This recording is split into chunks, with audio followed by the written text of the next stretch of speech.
Assalamualaikum warahmatullahi wabarakatuh. Indonesia terdiri dari beberapa pulau.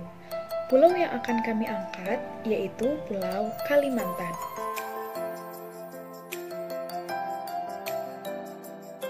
Hai semuanya, saya perwakilan dari kelompok Kalimantan yang beranggotakan Cekidot.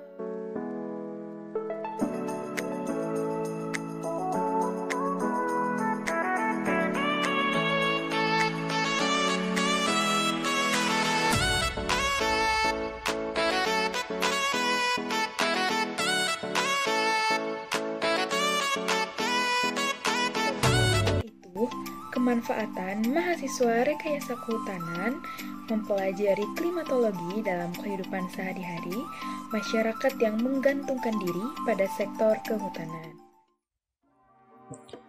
Halo, saya Aldri. Di kesempatan kali ini saya akan menjabarkan beberapa outline yang ada pada video kali ini. Yang pertama adalah manfaat ilmu klimatologi terhadap kehutanan. Yang kedua adalah wawancara beberapa narasumber dengan topik yang pertama adalah iklim yang dialami oleh narasumber. Yang kedua adalah hubungan iklim terhadap kegiatan kehutanan. Dan yang terakhir adalah hubungan iklim terhadap peranan narasumber sendiri. Nah, narasumber yang berhasil kita wawancarai pada video kali ini adalah dari LSM, tepatnya dari WWF Kalimantan. Yang kedua adalah masyarakat Kalimantan. Yang ketiga dari pecinta lingkungan. Yang keempat dari KLHK. Dan yang terakhir dari mahasiswa rekayasa kehutanan yang berkesempatan kerja praktek di Kalimantan. Nah, selain wawancara juga, outline selanjutnya adalah data iklim aktual 3 tahun terakhir di Kalimantan. Lalu ada solusi untuk menghadapi iklim dengan kegiatan kehutanan dan perannya. Dan yang terakhir ada kesimpulan. Assalamualaikum warahmatullahi wabarakatuh. Perkenalkan, nama saya Feby Angelina, NIM 1151840. Di sini saya akan menjelaskan manfaat klimatologi dalam bidang kehutanan. Seperti yang kita tahu bahwa klimatologi merupakan sebuah cabang ilmu yang mempelajari tentang cuaca dan iklim. Klimatologi juga menjelaskan mengapa iklim dan cuaca di setiap tempat di seluruh bumi ini berbeda-beda, serta bagaimana kaitannya dengan kehidupan manusia sehari-hari. Karena kehidupan kita tidak akan lepas dari pengaruh cuaca dan iklim. Klimatologi sendiri memiliki tujuan untuk membuat penggolongan iklim sehingga kita akan mudah untuk mempelajarinya. Selain itu, manfaat dari klimatologi sendiri dapat meningkatkan upaya waspada terhadap efek negatif yang ditimbulkan akibat iklim atau cuaca yang ekstrim, sehingga kita dapat mencari solusi atau menanggulangi sebelum hal tersebut terjadi. Klimatologi juga dapat dimanfaatkan untuk menyesuaikan diri dengan karakter iklim setempat. Sehingga dengan kita mengetahui bagaimana karakteristik iklim di daerah kita masing-masing, maka kita juga dapat menghindari hambatan-hambatan yang dapat ditimbulkan dari efek-efek tersebut. Kita juga dapat mencari solusi yang terbaik agar efek-efek negatif dari iklim atau cuaca ekstrem tersebut dapat ditanggulangi dengan baik. Nah, dalam bidang kehutanan sendiri, cuaca dan iklim sangat mempengaruhi bagaimana penyebaran vegetasi hutan dari satu tempat ke tempat lain. Seperti yang kita tahu bahwa Indonesia merupakan Indonesia memiliki iklim tropis, di mana di iklim tropis ini keanekaragaman hutan itu sangat tinggi dibandingkan dengan di daerah kutub.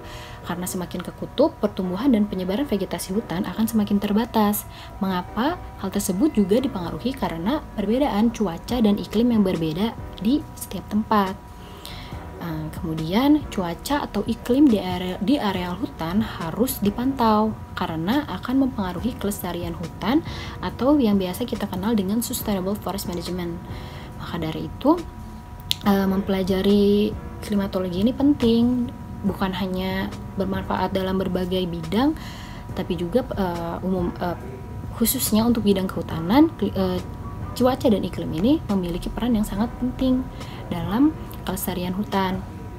Seperti contohnya, jika kita mempelajari klimatologi, kita akan tahu kapan waktu kemarau yang menyebabkan kekeringan yang berkepanjangan, di mana kekeringan yang berkepanjangan tersebut akan berpengaruh terhadap hutan. Hutan menjadi kering dan akan lebih mudah untuk terbakar.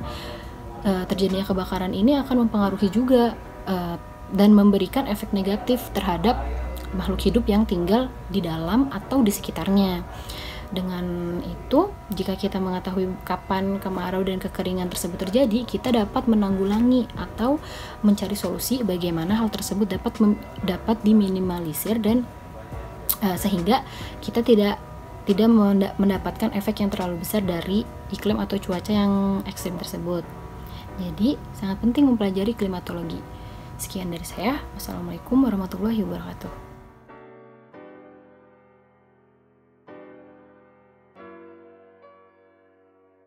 Asari, alumni Rekayasa Kehutanan 2015, saya melakukan kerja praktik di WWF Indonesia, program Kalimantan Barat, yang kantornya berada di Pontianak. Namun daerah kajian saya itu berada di Desa Sebaju, Kecamatan Nangapinoh, Kabupaten Melawi, Kalimantan Barat. Halo, Assalamualaikum warahmatullahi wabarakatuh. Perkenalkan, nama saya Baltarzan Nababan. Saya sekarang bekerja di Departemen Konservasi PT Area Kaltim Plantation yang berlokasi di Kutai Kartanegara, Kalimantan Timur. Nah, di sini saya akan mencoba untuk menjawab beberapa pertanyaan dari teman-teman rekayasa kehutanan terkait iklim yang ada di Pulau Kalimantan dan kaitannya dengan bidang kehutanan. Warahmatullahi wabarakatuh. Perkenalkan, nama saya Ahmad Khairul Muntaha, asal dari Kota Palangkaraya, Provinsi Kalimantan Tengah. Nama saya Irin Wedaria. Saya bekerja di Lembaga Sertifikasi PT Quality Indonesia yang beralamat di Bogor. Halo, perkenalkan terlebih dahulu, saya Rizky Nugraha, mahasiswa Rekayasa Kehutanan Angkatan 2016 dengan NIM 1151632.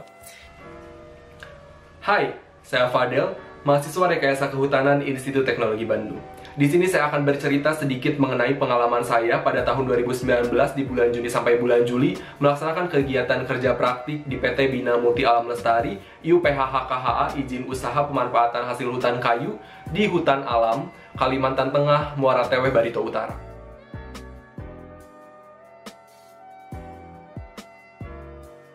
Jika kita lihat kondisi iklim di Kota Melawi secara umum, Kabupaten Melawi secara umum, dari suhunya itu berkisar di antara 25 derajat Celcius sampai 31 derajat Celcius. Saat itu saya mengunjungi di bulan Juli sampai Agustus 2018. Nah, di kotanya sendiri suhunya berkisar 25 derajat Celcius sampai 31 derajat Celcius. Namun di daerah kajian saya, yaitu Desa Sebaju, Kecamatan Nangapinoh, suhunya itu kira-kira 21 derajat Celcius sampai 28 derajat Celcius. Mengapa bisa demikian? Kondisi iklim di Desa Sebaju ini atau suhunya ini bisa dikatakan lebih sejuk dibandingkan dengan di pusat kota, yaitu Melawi. Hal ini dikarenakan di Melawi ini sendiri sudah banyak hutan yang dialihfungsikan menjadi perkebunan, yaitu perkebunan sawit dan juga karet. Sedangkan di Desa Sebaju, walaupun dikelilingi oleh beberapa perkebunan sawit dan juga karet, masyarakat Desa Sebaju ini masih mempertahankan hutan adat, yaitu hutan yang dikelola secara adat gitu. Jadi ada beberapa aturan-aturan adat yang mereka tuangkan untuk mengelola hutan tersebut gitu. Jadi masih ada hutan yang berbentuk hutan alami di sana, seperti itu. Seperti yang kita ketahui bahwa Pulau Kalimantan merupakan salah satu pulau yang dilewati oleh garis khatulistiwa. Ini membuat Pulau Kalimantan memiliki iklim tropis yang panas dan basah. Nah, suhu relatif di sini sekitar 25 hingga 35 derajat Celcius. Jadi memang cukup panas dan memiliki curah hujan sekitar 1000 400 hingga 3.500 mm per tahunnya. Kondisi iklim di Kalimantan sendiri pada dasarnya sama seperti kondisi iklim di pulau-pulau di Indonesia lainnya, yang secara umum terbagi menjadi dua, yaitu ada musim kemarau dan juga ada musim hujan. Musim kemarau ini sendiri biasanya dimulai dari bulan Mei atau bulan Juni, dan untuk musim hujan sendiri biasanya dimulai pada akhir bulan November atau bulan Desember. Oke, mungkin saya akan mendeskripsikan kondisi iklim di Kalimantan, terutama di Kalimantan Timur, tepatnya di kota Samarinda, karena saya pernah melaksanakan kerja praktik di sana, yaitu di sebuah perusahaan tambang batubara, dan nama perusahaannya adalah Muti Harapan Utama. Jadi kondisi iklim di sana, dari yang saya ketahui melalui wawancara dari salah satu pegawai perusahaan tersebut, mengatakan bahwa iklim di Kalimantan Timur tidak menentu. Bisa jadi minggu ini dilanda hujan deras setiap hari, dan nanti minggu depannya tidak ada hujan sama sekali. Dan kondisi tersebut memang saya rasakan dengan kondisi kemarau di akhir Juni yang berkepanjangan, dan hujan di awal Juli dengan intensitas hujan yang cukup tinggi di sore hari, namun kondisi panas di pagi harinya. Hal ini juga sejalan dengan beberapa citasi yang saya baca untuk melengkapi laporan KP saya. Pada beberapa sumber menyebutkan bahwa Kaltim memiliki curah hujan yang cukup tinggi di bulan Januari, Maret, dan April, dan curah hujan yang sangat rendah di bulan Februari dan Agustus. Sehingga pada saat saya KP, kondisi di iklim di sana sudah cenderung panas dan intensitas hujan bulanan yang cukup rendah. Kondisi iklim di Kalimantan yang saya rasakan, saya merasakan suhu yang cukup panas. Bisa mencapai 37 sampai 38 derajat Celcius, sehingga di ruangan tuh kita harus menggunakan AC agar merasakan suhu yang lebih dingin. Karena saking panasnya Kalimantan. Menurut saya Kalimantan cukup panas jika dibandingkan dengan Bandung dan Jatinangor yang biasa saya rasakan. Dan juga menurut dokumen perusahaan RKUPHHK yang saya baca, kondisi iklim Kalimantan Tengah jika diklasifikasikan berdasarkan dengan Smith-Ferguson Classification termasuk ke dalam tipe iklim A, yang mana memiliki nilai Q% kurang dari 14,3%, yang termasuk ke dalam sangat basah hutan hujan tropika. Selama saya berkegiatan di PT Bina Muti Alam Lestari Kalimantan Tengah tersebut, terdapat 10 hari hujan, yang mana dalam bulan Juni sampai bulan Juli ada 10 hari hujan.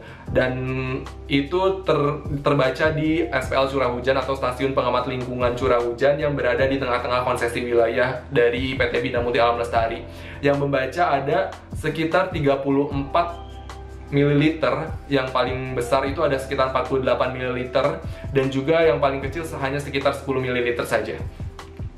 Jadi kondisi iklim di Kalimantan Tengah yang saya rasakan suhu yang cukup panas, dan juga ada 10 hari hujan dari 30 hari yang saya laksanakan di PT Bina Muti Alam Lestari.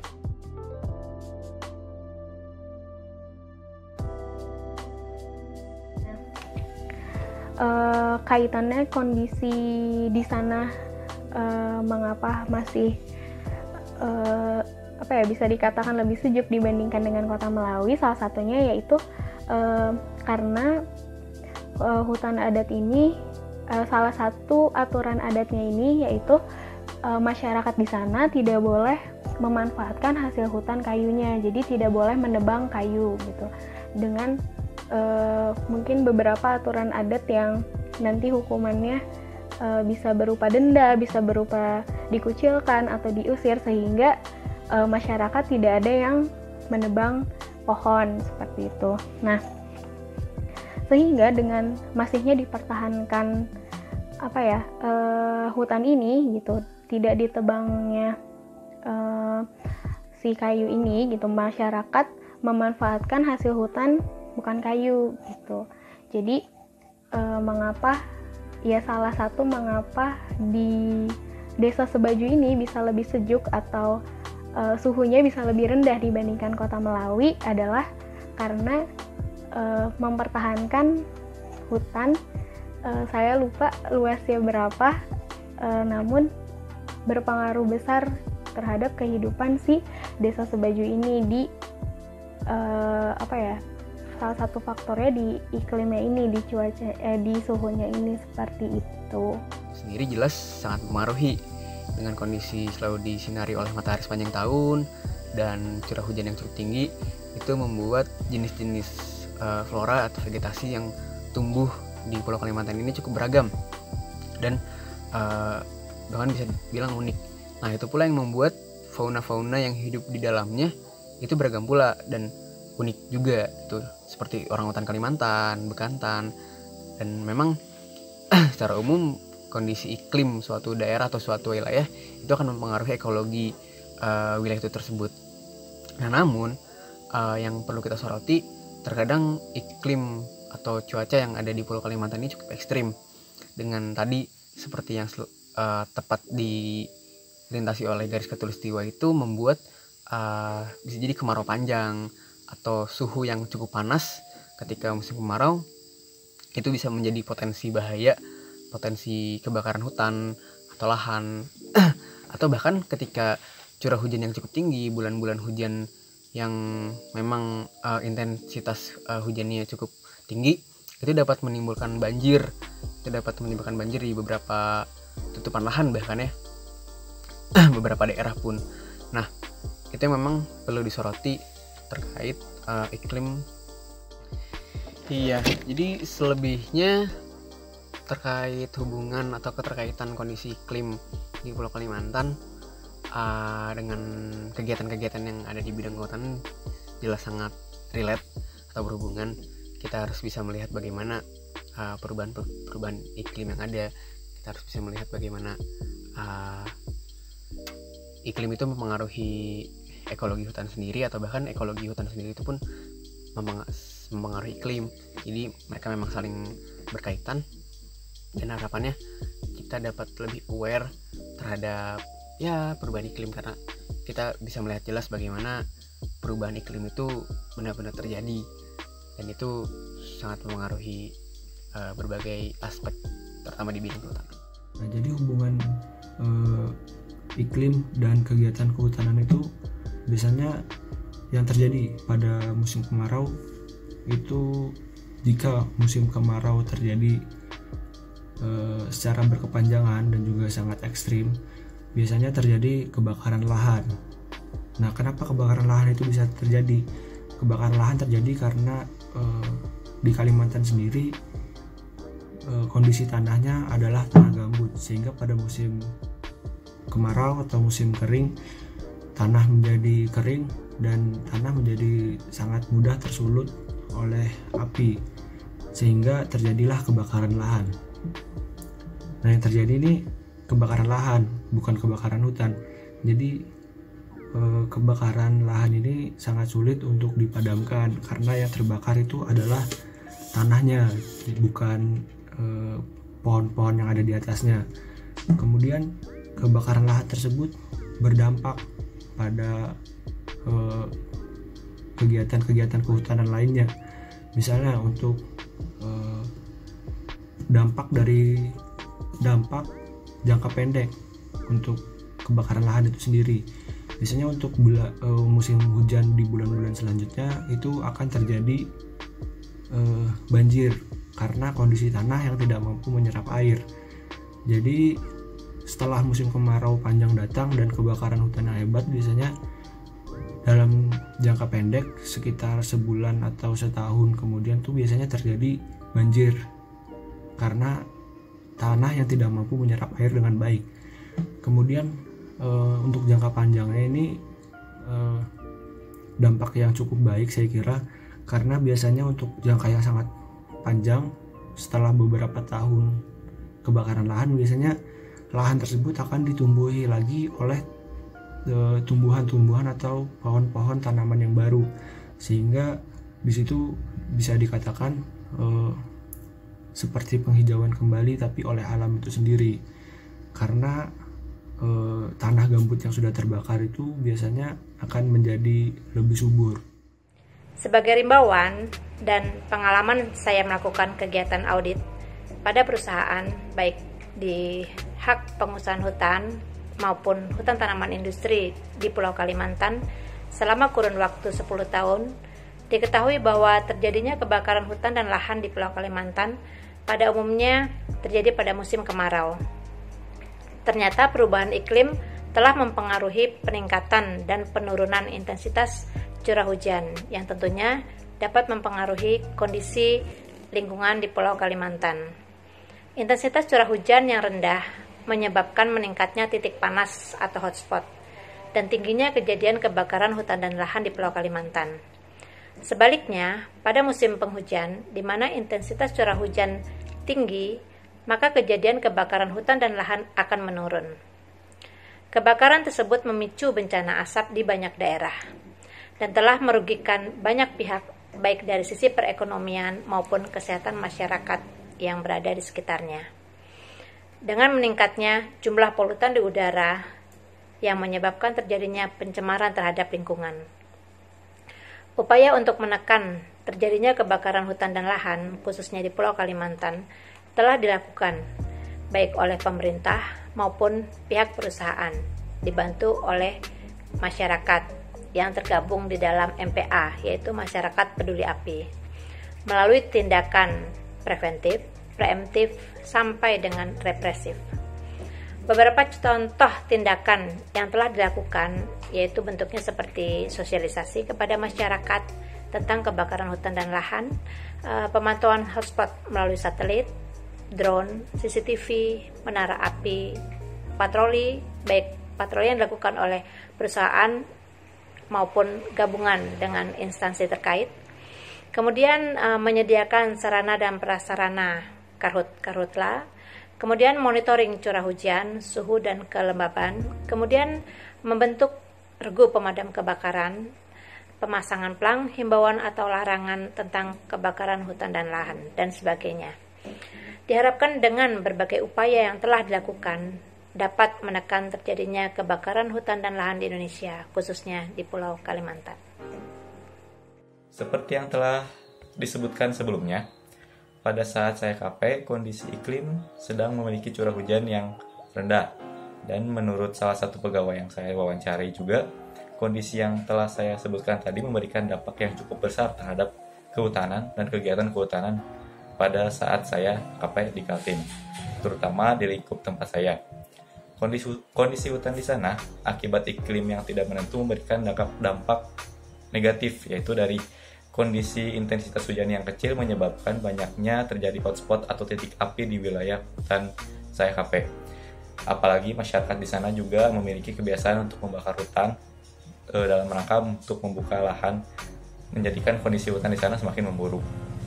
Kondisi ini juga berdampak pada kegiatan kehutanan yang dilakukan oleh perusahaan. Contohnya dalam pelaksanaan kegiatan reklamasi pada tahap pemeliharaan tanaman hutan yang telah ditanam, kondisi iklim ini menyebabkan tanaman yang telah ditanam banyak yang mati. Kaitannya kondisi iklim tersebut dengan kegiatan di bidang kehutanan yang saya rasakan selama melaksanakan kegiatan kerja praktik dan yang saya lihat juga selama pengelolaan di PT Bina Muti Alam Lestari, tentunya semua unsur iklim akan berpengaruh terhadap kegiatan pengembangan dan pengelolaan dari PT Bina Muti Alam Lestari itu sendiri, dan akan berpengaruh terhadap tanaman yang akan diproduksi dan dikembangkan.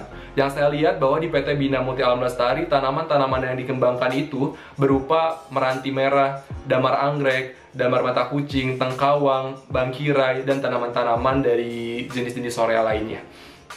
Dan juga kegiatan pengembangannya ini akan berpengaruh dari iklimnya juga, bagaimana kita pola tanamnya, teknis pengairannya, dan sivil teknis yang diterapkan di konsesi PT Bina Muti Alam Lestari itu akan terpengaruh atau sedikit banyak dipengaruhi oleh kondisi iklim yang sudah disampaikan tadi.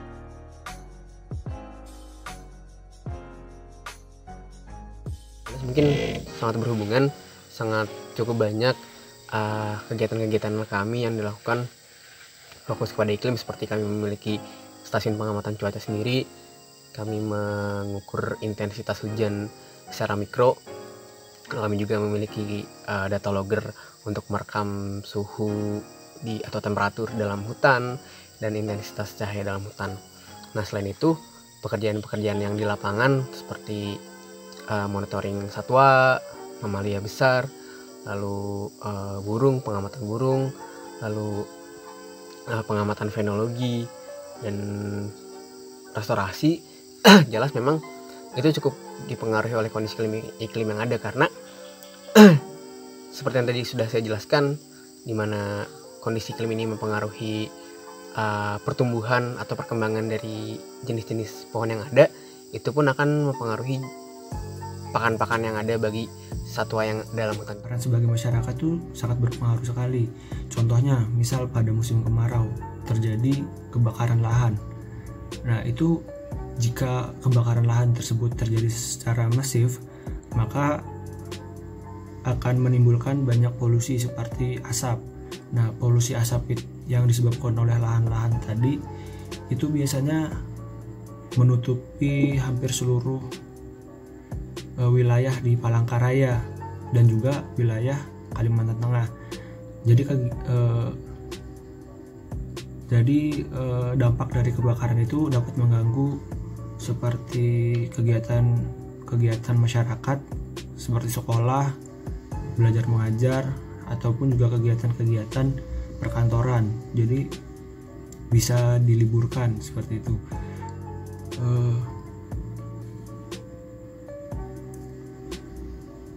Untuk musim hujan sendiri tidak terlalu mengganggu sepertinya, karena musim hujan di sini pada dasarnya sama seperti musim-musim hujan yang lainnya. Ya, hujan seperti itu, tidak terlalu ada badai di sini saya kira. Jadi untuk musim hujan tidak terlalu berdampak pada kegiatan bermasyarakat. Saya kira cukup sekian dan terima kasih. Ya, singkat saja mungkin ya, kegiatan saya selama KP overall tidak terlalu terganggu karena disebabkan di sana tuh jarang terjadi hujan. Jadi ketika saya berangkat ke lapangan jarang terjadi hujan dan musim kemarau terus menerus. Namun harus mengikuti kegiatan pemeliharaan yang cukup ekstra terhadap tanaman yang telah ditanam untuk menurunkan tingkat kematian pada tahap tanaman semai. Selain itu juga karena pada saat saya KP kondisi kemarau dan panas, saya juga dituntut untuk mencoba untuk mencari titik api tempat terjadinya kebakaran akibat kemarau ataupun akibat masyarakat dan memetakannya dalam sebuah peta digital. Mungkin sekian aja jawaban dari pertanyaan-pertanyaannya. Terima kasih banyak. Dan kaitannya kondisi iklim dengan kegiatan selama saya melaksanakan kegiatan kerja praktik secara general, tentunya suhu yang panas di Kalimantan Tengah yang saya rasakan ini sangat mempengaruhi dengan semangat bekerja di lapangan. Tentunya untuk mahasiswa di Rekayasa Kehutanan pada saat melaksanakan kerja praktik di UPH HKHA, kita akan ditempatkan di beberapa kegiatan lapangan seperti mulai dari kegiatan perencanaan, ada PAK, ada inventarisasi dan lain-lain sebagainya, dan juga kita berada di kegiatan penebangan, yang mana jika kita merasakan suhu yang cukup panas akan mempengaruhi semangat dalam bekerja di lapangan. Dan juga hari hujan, ada 10 hari hujan dari 30 hari saya melaksanakan kerja praktik, maka 10 hari tersebut saya tidak melaksanakan kerja ke lapangan. Nah, di sini kenapa kita tidak bisa melaksanakan kegiatan lapangan jika hujan? Karena saya berada di kawasan hutan alam, yang mana semua jalannya masih alami, hanya beralaskan tanah liat merah saja, dan juga jembatan-jembatan yang dibangun untuk menghubungkan jalan satu dengan jalan lainnya itu adalah jembatan yang tidak permanen, yang disusun dari log-log kayu yang ditempatkan berdempetan agar kita bisa melewati jalan tersebut. Yang mana jika hujan turun, kita tidak bisa melewati jalan tersebut. Jika kita melewati jalan tersebut, maka akan berdampak besar bagi keselamatan pekerja. Jadi curah hujan yang ada di sana dapat menghambat kegiatan dari kegiatan kerja praktik yang saya laksanakan. Assalamualaikum warahmatullahi wabarakatuh. Saya Zarfiana Nabila, mahasiswa Rekayasa Kehutanan 2019 dengan NIM 1151803. Di sini saya akan menjelaskan kondisi iklim pada beberapa provinsi yang ada di Kalimantan dengan bersumber dari beberapa stasiun yang terdaftar di BMKG. Dan Utara. Seperti iklim wilayah Indonesia pada umumnya, Kalimantan Utara beriklim tropis dan mempunyai dua musim, yaitu musim kemarau dan musim penghujan. Musim kemarau biasanya terjadi pada bulan Mei sampai dengan bulan Oktober, sedangkan musim penghujan terjadi pada bulan November sampai dengan bulan April. Keadaan ini terus berlangsung setiap tahun yang diselingi dengan musim peralihan pada bulan-bulan tertentu. Kalimantan Timur. Provinsi Kalimantan Timur termasuk iklim tropika humida dengan curah hujan berkisar antara 1.500 sampai 4.500 per tahunnya. Temperatur udara minimum rata-rata 21 derajat dan maksimum 34 derajat Celcius dengan perbedaan temperatur siang dan malam 5 sampai 7 derajat Celcius. Temperatur minimum umumnya terjadi pada bulan Oktober sampai Januari, sedangkan temperatur maksimum terjadi antara bulan Juli sampai dengan bulan Agustus. Kelembaban udara rata-rata mencapai 86 derajat Celcius dengan kecepatan angin rata-rata 5 knot per jam. Kalimantan Selatan. Kalimantan Selatan sebagai salah satu wilayah Indonesia yang memiliki letak geografis bagian selatan ekuator. Pengaruh aktivitas monsun menyebabkan sebagian besar daerah-daerah di Kalimantan Selatan mempunyai tipe hujan monsun. Berlangsungnya musim hujan atau kemarau atau periode musimnya tidak selalu sama untuk setiap daerah. Nah, untuk suhu udara berkisar antara 31 derajat sampai 37 derajat Celcius pada musim kemarau dan 25 derajat Celcius sampai dengan 30 derajat Celcius pada musim penghujan. Dengan curah hujan rata-rata per tahun antara 2.000 sampai 3.000 mm. Barat. Kalimantan Barat menurut letak geografisnya tepat dilalui oleh garis khatulistiwa atau garis lintang 0 derajat, tepatnya di kota Pontianak. Karena letak ini pula, maka Kalimantan Barat adalah salah satu daerah tropik dengan suhu udara cukup tinggi serta memiliki kelembaban yang tinggi. Berdasarkan catatan empiris dari beberapa stasiun meteorologi atau klimatologi di Kalimantan Barat yang meliputi Stasiun Meteorologi Supadio Pontianak, Stasiun Meteorologi Pangsuma Putus Sibau, Stasiun Meteorologi Susilo Sintang, dan stasiun klimatologi lainnya, umumnya suhu udara di Kalimantan Barat cukup normal namun bervariasi, yaitu rata-rata sekitar 26 derajat Celcius sampai 28 derajat Celcius. Perkenalkan, saya Aliangrini Huwaida dari Rekayasa Kehutanan 2018 dengan NIM 1151832. Di sini saya akan memaparkan berbagai solusi yang sudah didapat dari beberapa narasumber dan data kuantitatif yang sudah kelompok kami dapatkan. Tujuan dari adanya solusi ini yaitu agar hutan di Pulau Kalimantan tetap terjaga dan lestari karena adanya perubahan cuaca dan iklim yang terjadi. Pertama, diadakannya kegiatan masyarakat peduli api, sosialisasi kepada masyarakat tentang kebakaran hutan dan lahan, pemantauan hotspot melalui satelit, drone, CCTV, dan menara api, patroli dengan perusahaan atau instansi terkait, menyediakan sarana dan prasarana karhut-karhutla, monitoring suhu, kelembapan, dan curah hujan, membentuk regu pemadam kebakaran, pemasangan plang himbauan atau larangan tentang kebakaran hutan dan lahan, atau sebagainya.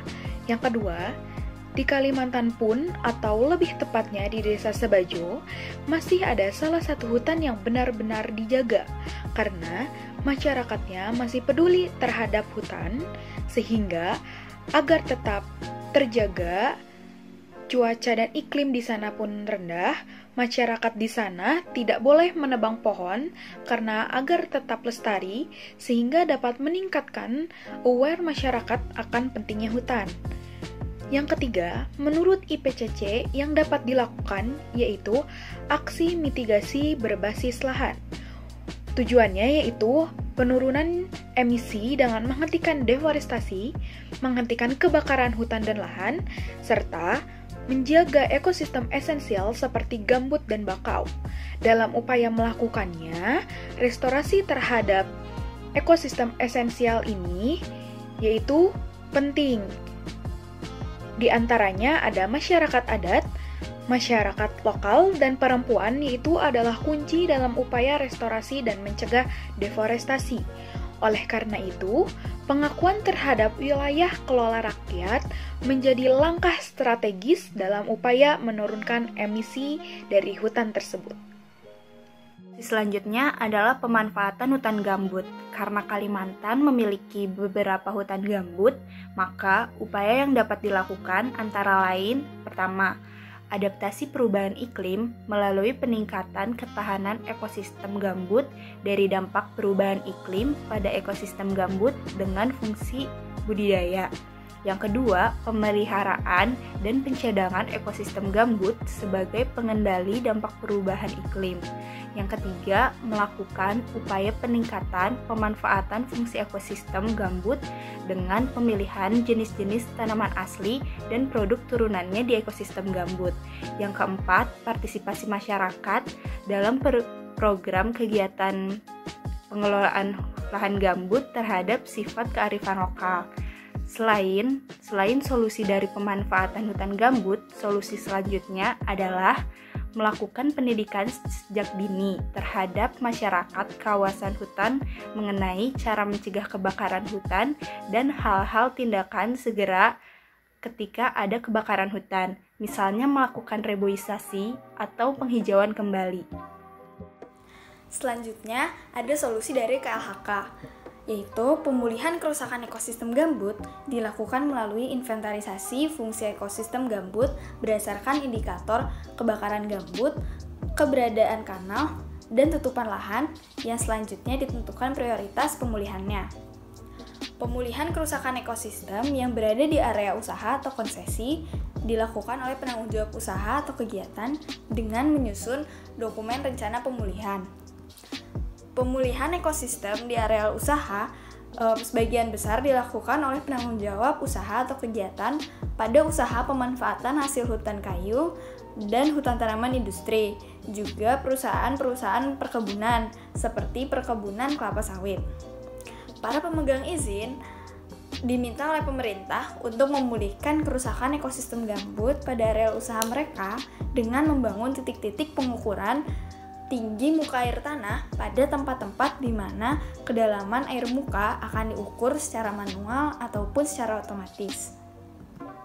Selanjutnya, membangun stasiun-stasiun pemantauan curah hujan, membangun skat alami, membangun pintu-pintu air, rehabilitasi melalui penanaman kembali spesies tanaman endemik atau spesies tanaman yang asli dari daerah tersebut, dan juga melakukan rehabilitasi vegetasi dengan cara suksesi alami. Sedangkan pemulihan kerusakan ekosistem gambut di lahan masyarakat dilakukan melalui pengembangan program kemandirian masyarakat. Sampai saat ini, masyarakat telah membuat kemajuan yang nyata untuk pembangunan infrastruktur pembasahan gambut, termasuk pembuatan sumur-sumur bor, penyekatan kanal, dan juga penimbunan kanal.